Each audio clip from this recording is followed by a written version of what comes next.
Hi, welcome to season 2 of my podcast, All About Her. I'm your host, Shreya Anand, and I'm a high schooler interested in STEM. Join me as I speak to various women in STEM to learn all about her experiences and advice for girls like me. Today, for episode number 20 and the final episode of season 2 of my show, I'll be speaking to a woman who is currently an OB Anesthesiology Fellow at Stanford Health Care and attended Loyola University in Chicago.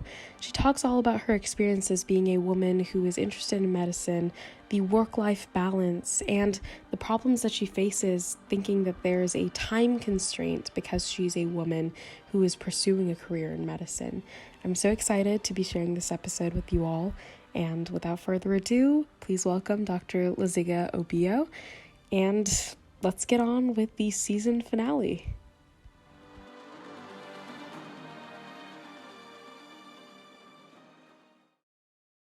All right, thank you so much for joining me today, Dr. Obiyo. Would you mind introducing yourself and the career that you're currently in? Sure. Thank you, Shreya, for having me today. My name is Dr. Leziga Obiyo, and I'm an OB Anesthesiology Fellow here at Stanford Hospital. And I'm coming to Stanford by way of Chicago. So I'm an anesthesiologist by training, and I'm getting specialized training in obstetric anesthesia. Awesome. My favorite question to ask everyone that comes on my show is, did you ever see yourself here? And more specifically, what was your dream job when you were younger? Oh my God, I love that question. So in short, yes and no. My dream job growing up was threefold. So when I was in elementary school, I loved space and I wanted to be an astronaut. And then I realized that, maybe I don't want to be an astronaut. So I was like, but I loved reading. So I was like, okay, maybe I'm going to be a librarian. And my parents were kind of like, okay, you love to read, but librarians don't really read books. They kind of manage the library. And so that morphed into becoming a physician. And I decided I want to be a physician. I did have the example of my father, who is a trauma surgeon. So I was able to be experienced or exposed to medicine that way. But I knew I wanted to be a physician probably around late middle school, going into high school.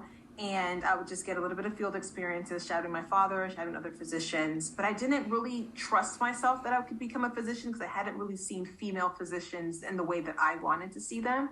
I knew that I wanted to work in the operating room because that's what I saw and that's where my excitement was at.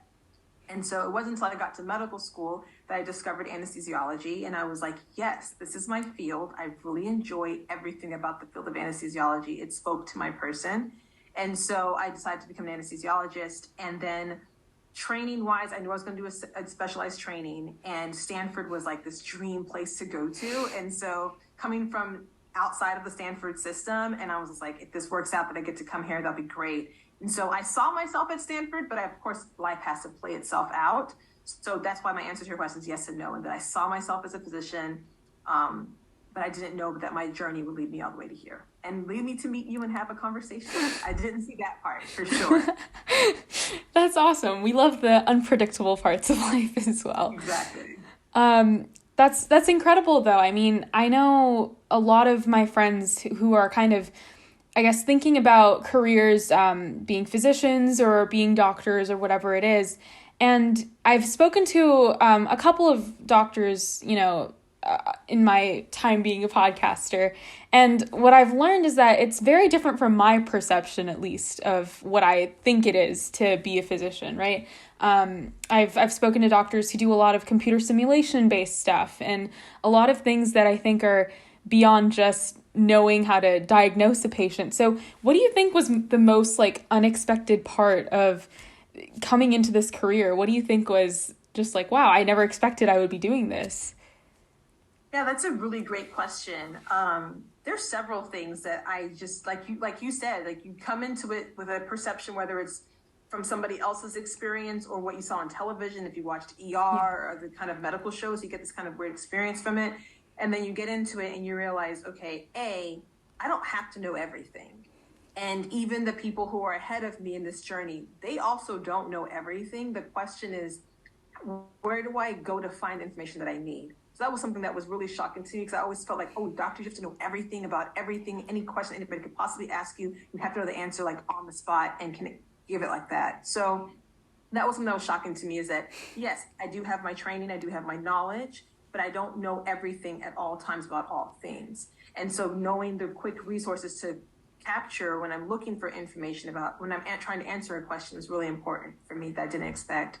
I think the next thing I didn't expect was the dynamic interaction between different specialties. And I didn't expect that. I grew up thinking medicine was like silos, like there's obstetrics, then there's family medicine, and then there's like internal medicine, and then there's pediatric. I never really appreciated the fact that there's a lot of intersectionality between all these different specialty choices, and how certain physicians have to operate between all of these places. And I didn't know that anesthesiologist was also one of those specialties that was in the perioperative space, like in the operating room space for sure, but we're also active before the patients get to the operating room. We're also active and involved in the patient care after they leave the operating room. We're involved in the patient's care outside of the operating room. So that was something I didn't necessarily appreciate coming into medicine, all the different places that a physician's skill set could be utilized and used. And then thirdly, was how the intersection between how knowledge is created and how knowledge is disseminated. So physicians can also be scientists in the sense that they're also in the basic science lab, and they are sometimes the connector between what's happening in the lab and what's happening at the bedside.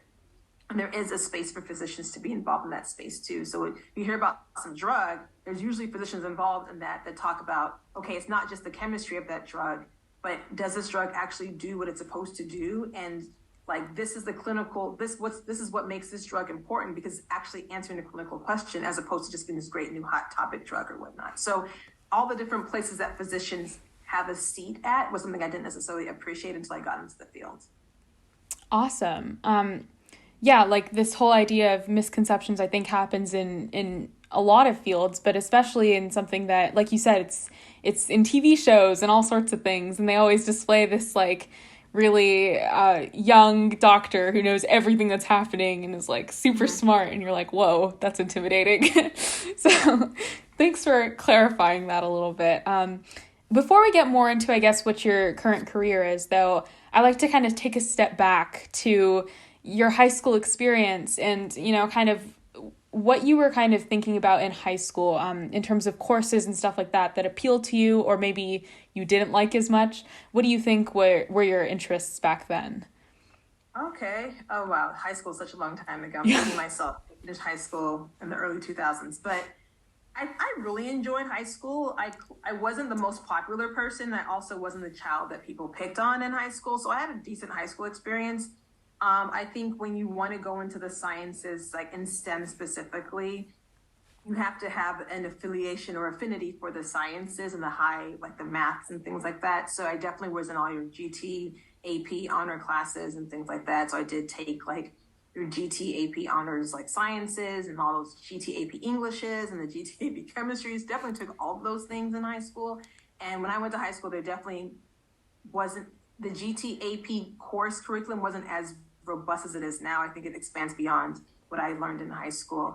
But I took classes that were of interest to me, and I decided early on I went to school in Texas. So each high school or each school district had like the basic graduation plan, then they had like the advanced graduation plan, then of course they had like honors graduation plan. So I definitely chose the honors graduation plan.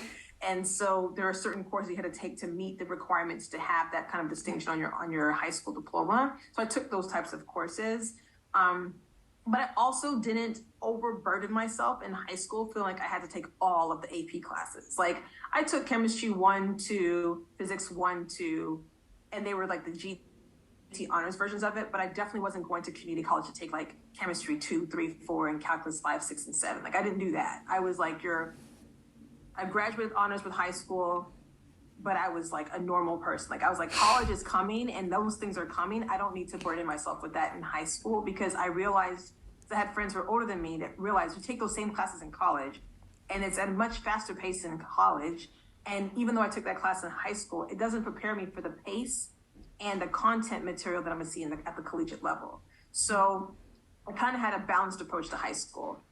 So aside from my academics, I was also involved in the marching band. which was my mom went to pharmacy school. So I have parents that are both highly intelligent, but also highly like adjusted in life. And so my mom was like, okay, you guys are really smart kids, but you also be balanced by doing some other things aside from academics. So I was in the marching band. I played the flute, and I was in the marching band in the fall, and I did symphonic honors symphonic band in the spring. So all those competitions and like all that stuff. I did all that in the springtime. So it was a very, very busy high school student, but it was balanced between high academics and high achievement in the arts. My sister is an attorney, and she was like in choir and in band. I chose not to do choir, but I just did band. So all of us studied a musical instrument in high school because my parents felt it's important for us to develop both your right and left side of your brain. So that was high school for me. I had a good time. I had great friends. I was balanced. I took hard courses, but I wasn't trying to like kill myself with like a heavy, heavy course load, knowing that college was down the road for me. And did you continue things like, band or practicing in the arts and stuff like that once you got to college as well? Yes and no. So in college, it's hard to be like, I wasn't a music major in college. I was a nutrition sciences major. So I chose a science that I was interested in, which was nutrition, but was also compatible with like the pre-med track. Mm-hmm. So I wasn't going to do biology or chemistry or physics. Like I was like, I don't want to do that, but I want to do those courses for medical school, but also do something that was fun, that if medical school didn't work out, I could get a career behind it in the event that med school didn't work out for me. So I played in the orchestra at my church. And I kept that going even after high school, well into Payon College. I mean, I still played with them up until I left Texas to come to moved away for medical school. So that's how I kept my music career, not music career, but my musical interest going. I haven't picked up my flute since maybe 15 years. It's been a long time. So I'm hoping that with my life slowing down a little bit, with my career definitely being in a better place, maybe joining like a doctor's symphony, which I always thought was really cool, which were physicians who played instruments. That's awesome. So I might pick that up, when I have a chance to get back into that. But I definitely kept it going even beyond high school into college. But I didn't play in band because being a music major in college is like a lifestyle commitment that doesn't necessarily give you room to study the sciences. Right. So usually people who are music majors are committed to that music lifestyle 24/7 throughout the entire collegiate year, and I didn't want to do that in college. So that's why I didn't play in the marching band in my college. That's awesome, though. I think, especially now, a lot of teachers, or not teachers, I guess like counselors and stuff like that out there tell students that they need to check certain boxes in order to be presentable to a college or whatever it is, right? Mm-hmm. And I think it's also really important to know that doing something that you really love outside of whatever it is that you're also super passionate about, if it's like a music thing or arts or something else that you're just actually interested in, like a sport, it's really important. And it's super inspirational that you like continued it outside of, your college experience and stuff like that. That's awesome. Yeah, and understand this. Sometimes your interest or your ability to take part in the things that you enjoy in wax and wane because of the responsibilities that you have in front of you. So yeah, definitely when my life was much more busier, my art portion had to kind of subside, but then you can pick up other interests to sort of fit that need. Right. So I definitely enjoy reading. I enjoy cooking. And cooking is like my new art form because I feel like I can create with different meals and things like that. So that's one place that I really get to keep that creative space going. Cooking, reading, traveling, different things like that keep that, because your passion will change as you grow older. And so right. You want to be able to be flexible enough to accept the fact that you may not get to participate in it the way you did when you were in high school, but you can still feed that aspect of yourself in different ways. That's incredible. Thank you for sharing. I want to hop into, like you mentioned before, you didn't really see these kinds of female role models in the spaces that you wanted to get into in science, whether it was surgery or whatever it was. And I want to talk about that a little bit because I think that's a theme that I've seen with a lot of the women that I've interviewed, is that role models are severely lacking in a lot of these fields. So talk to me a little bit about, in high school and college, how did you get through it? Like, what motivated you if you didn't see someone that looked like you in the positions that you wanted to be able to get to eventually? Yeah, you're very right. There are not a lot of women that are in the spaces that we want to be in. And even if they are, they don't have the capacity always to reach back and say, hey, I'm here, guys. This is what it looks like. Okay. So taking it back even before high school, I knew, since my parents knew I wanted to do sciences from like elementary school. There was a big push. I grew up in Texas, and Ann Richards was the governor of Texas. So she was the first female governor, and that was huge for young girls who grew up at that time when Ann Richards was our governor in the state of Texas. And so there was a lot of interest in getting girls to see themselves outside of traditional female positions, and that was being pushed a lot heavily by the governor of Texas. So when I was in elementary school, there was this like girls' science day camp that my parents heard about, and my teacher told my mom about it, and my mom's like, okay, like I'll go. And so I went, and it was like all girls. We were all in elementary school, and our parents came with us, specifically either the fathers or the mothers or both parents. And the thing was that while the girls were doing sciencey things, they had a lot of discussions with the parents about how do you support your female child to pursue the sciences and to pursue a career in STEM. And I don't know if those kinds of things happen anymore, but like at that point, my parents realized, okay, there's actual support and interest for my female child to really, thrive in the sciences. So that was where I first saw other girls. They didn't always look like me, but we were all girls, and we were all interested in the sciences. Some of us more than others, but our parents were being taught about how to support their daughters through this. So that was one thing. And then secondly, my grandfather was a high school principal and an administrator. So education was always huge in my family, from both sides of my family. So my grandparents really encouraged my academic scholarly activities with money, essentially. So every A that I got on my report card, I was getting money from my grandparents. And so that was very motivating to keep me to, keep excelling in academically. Moving into high school, I think I just started looking for experiences in medicine that were largely driven by my father's connections. And a lot of times he tried to get me in spaces with female physicians because he was like, I'm a physician, but I'm a man. And it's different for men than it is for women. Right. So how can my daughter see women in this space, and just kind of have those conversations? So he definitely was mindful of that whenever he would have me shadowing different people. We'd always try and bring some kind of female physician around, or some kind of female around, so I can also see a girl or see a woman doing what I was interested in doing.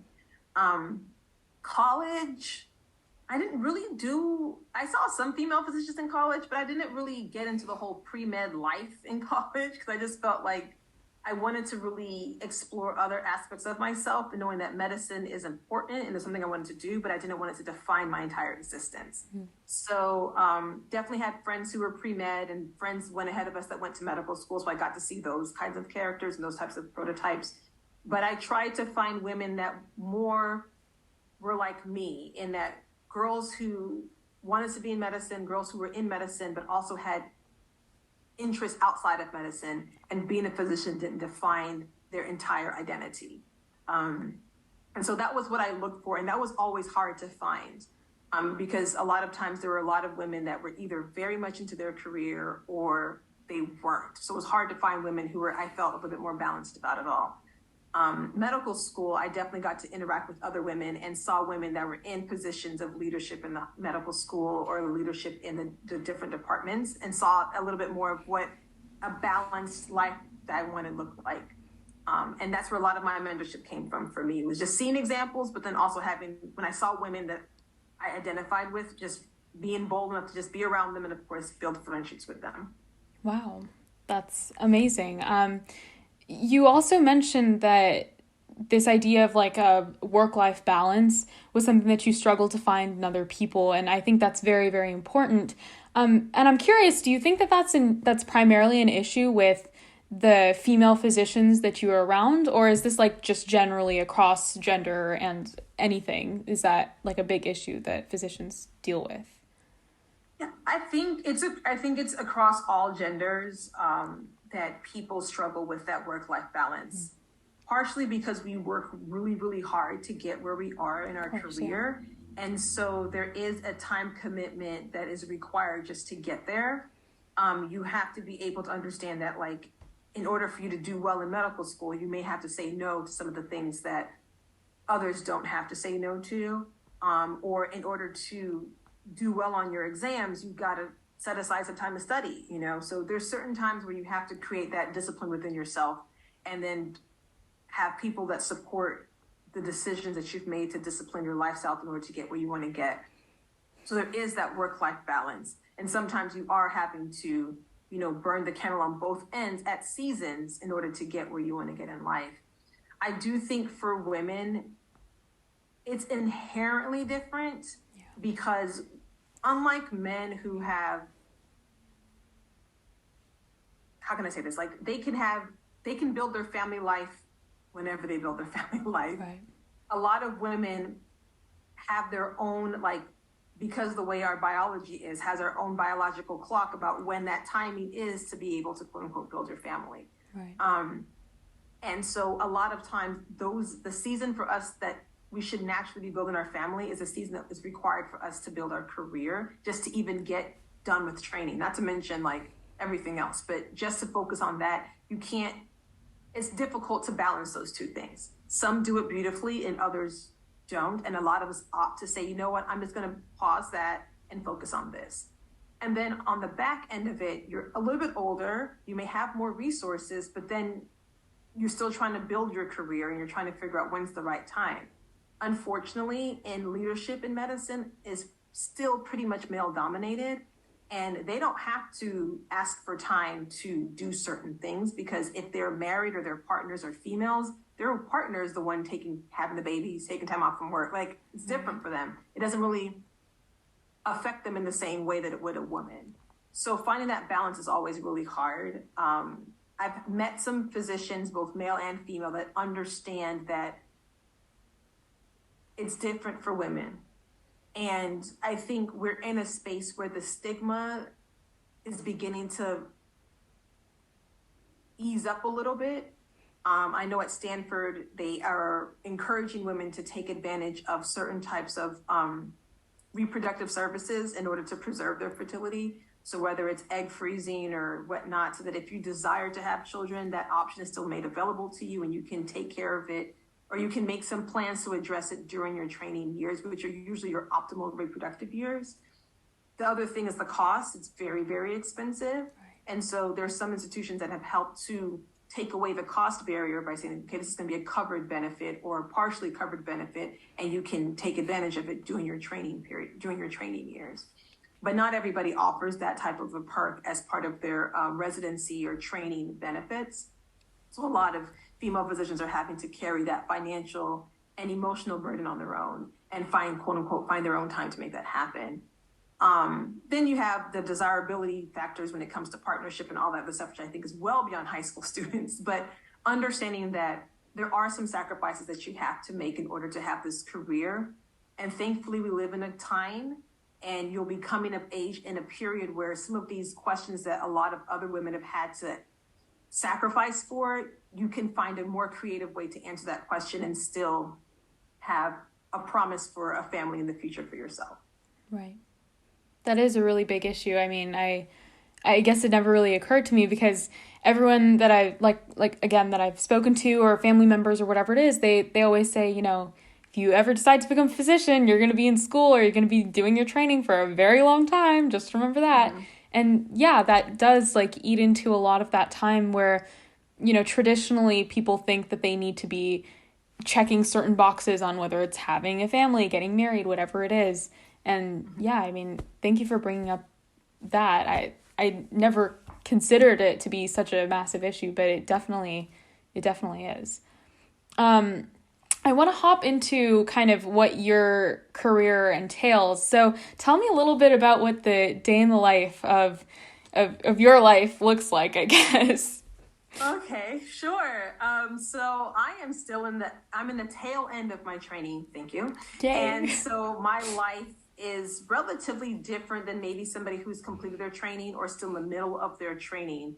So for me, I'm a fellow, which means I've completed residency and I've completed medical school. So residency is training that medical graduates take about a specific branch or field of medicine, whether for me, that's anesthesiology. For another person, that might be in internal medicine or pediatrics or something else. So for me as a fellow, that means I've completed my anesthesiology residency and I'm doing a 1 year or 12-month training specifically for the anesthetic management of pregnant patients. So that's everything from a woman who's pregnant, who's coming for surgery, all the way to a woman who's pregnant coming to deliver her baby. So taking care of them requires a specialized approach to how you care for a pregnant patient, because it's not just her, it's her and the baby, and making sure that you're not compromising her health and you're not compromising the pregnancy as well too. So that's what my training period is right now. So during my days, it's basically Monday through Friday for the most part, working from 7 a.m. to about 5:30 in the evening. And I work at the labor and delivery unit here at Stanford at Lucile Packard Hospital. So I work on labor and delivery, and I come in, I get a report about all the women that are on the labor and delivery unit, where they are in their delivery process or their laboring process, who wants to get an epidural, which is the gold standard of pain management for women who are coming to deliver their babies, who has an epidural, if the epidural is working, if it's not working, if there's a woman who's been laboring and now her labor for some reason is not progressing anymore and she needs to go for a cesarean section, which is essentially a surgical approach for delivery of babies, then I have to be aware of that and check on those patients and things like that. So that's a day in the life of what I have to do in the morning. And then during the day, they'll come in women who are coming in to have their babies and they want an epidural. I come in there and talk with them, do a little bit of a consultation, which is about 10-minute interview with the patient, reviewing their medical history, reviewing their obstetric, which is like their pregnancy history, if there's any issues with them or issues with the baby, talking to them about their pain relief options. If they want an epidural, then letting them know that when that time comes, they can ask for it and somebody from the anesthesia team will provide it for them. Other times, an epidural request is coming in, and I go in and I place the epidural for the patients, get them nice and comfortable. They deliver their babies vaginally, or we also have, at the same time as this is going on, we have women who have scheduled cesarean sections, which is a surgical delivery of an infant, of a baby. So I'm seeing those patients and saying, okay, hey, you're coming in for surgery, reviewing their history, preparing the operating room to receive them to deliver anesthesia so they can have their babies. And they also get epidurals or spinals, which is what we call neuraxals, the general term for the technique that we use to deliver babies surgically. And so that's that. Then I may have a conversation where I'm meeting with other physician providers, obstetricians, and talking about patients that they have concerns about, whether they're on the labor and delivery unit or they're on another maternity unit, doing some care coordination with the neonatal team and the obstetric team about people that are coming to have their babies, and they may have special requests and special needs that we all have to coordinate their care around. And so that's usually what entails my day. Sometimes there's some women who have very complex pregnancies and very complex delivery plans, and so I'm a part of planning that and or executing that when that time comes for them to have their babies. And then there's also a component of the delivery that may be, for one reason or another, they may have to deliver outside of labor and delivery because maybe their pregnancy is very complicated, the baby is very complicated and needs a lot of other surgical support. We may talk about how to deliver the baby on an outside location, still part of Stanford, but outside of labor and delivery, and what that anesthetic technique and management is going to look like given the patient's very complex medical history. That's pretty much what my day entails. I do one day a week, have clinic, where I'll talk with some women who have complex pregnancies and complex medical conditions that are affecting their pregnancy, and we talk together, answer their questions, and put together an anesthesia plan for them when it comes time to deliver their babies. That's pretty much what my day entails as a fellow. Other anesthesiologists, their days are similar, except they work primarily in the operating room, and they have a scheduled set of cases to go through from different surgical teams, and they prepare for the different anesthetic plans for those different types of patient in their cases. Incredible. I clearly very, very busy woman, so thank you for taking the time. I just want to briefly touch on the fact that you have to spend a lot of time actually talking to patients. And, that's not an easy thing to do all the time, right? To be able to put yourself in that person's shoes or whatever it is. So how do you kind of, I guess, prepare to go and talk to a patient, or what do you practice in front of a mirror? Like, what do you kind of do? Well, that's a great question. I think for me, one of my strengths is communication. So I enjoy speaking to people, and I understand that a part of my job is to kind of get their buy-in and build trust and build rapport with them. So I do have little tricks that I use, communication techniques that I use to sort of help break that ice, because a lot of times they've seen their surgeon many times and they're meeting me for the first time. They don't know me from anywhere. So I have to quickly make them feel comfortable speaking to me. Yeah. Another thing that I also do is, for most cases when I get a chance to, I will read their medical chart and have an appreciation for what their medical history is. And a lot of times when I'm speaking to my patients, I want them to know that, A, I'm prepared to take care of you. I've read about you. I've studied for this. And those are ways to build trust with them. And then when I'm speaking to them, it's literally either a confirmation of what I already know from my review, or a explanation of what I may have questions about based about what I read in their medical history. So I do have a lot of times I get the chance to look and, read behind the scenes and see what's going on with that specific patient. And then when I speak to them, I'm going and they're a little bit more informed than just a cold, conversation. I have to be succinct and I have to be clear. So I use short sentences, and I constantly ask patients, I've said a lot. Do you have any questions? Is there anything I can explain for you? So that they have an understanding of what we're doing, why we're doing, or what I've chosen to do, why we're doing it, and what the plan is in the event that something happens I didn't anticipate happening. Wow, amazing. Communication is super important in any field, but in yours especially, I think it's super important to have. We're almost at time, so the last thing I like to ask is just any advice for someone who wants to pursue a career as an anesthesiologist or as a physician. Sure. I'm sorry, my light just went out. On again, if it's okay. Yeah, I was going to just share about 3 things for advice for young girls in high school that want to go into medicine.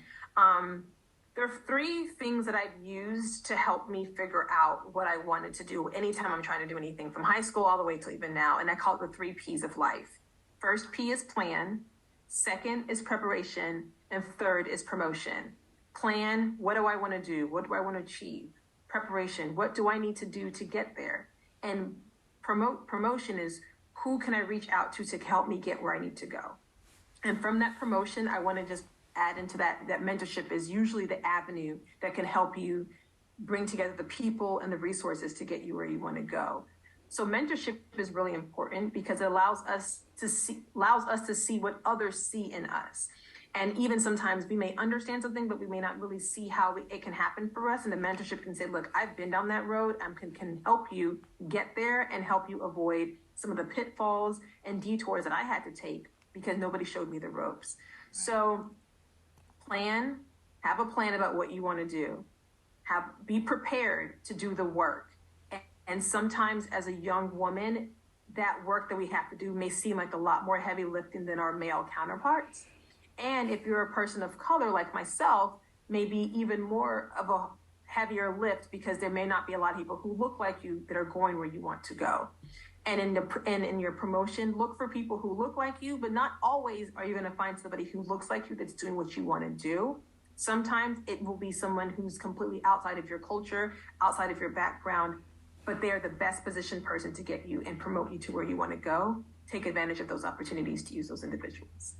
Awesome. Thank you so much, Dr. Obiyo, for joining me today. I really appreciate your time.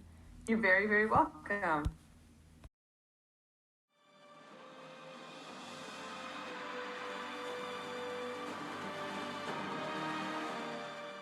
I hope you guys enjoyed the final installment of season 2 of my show.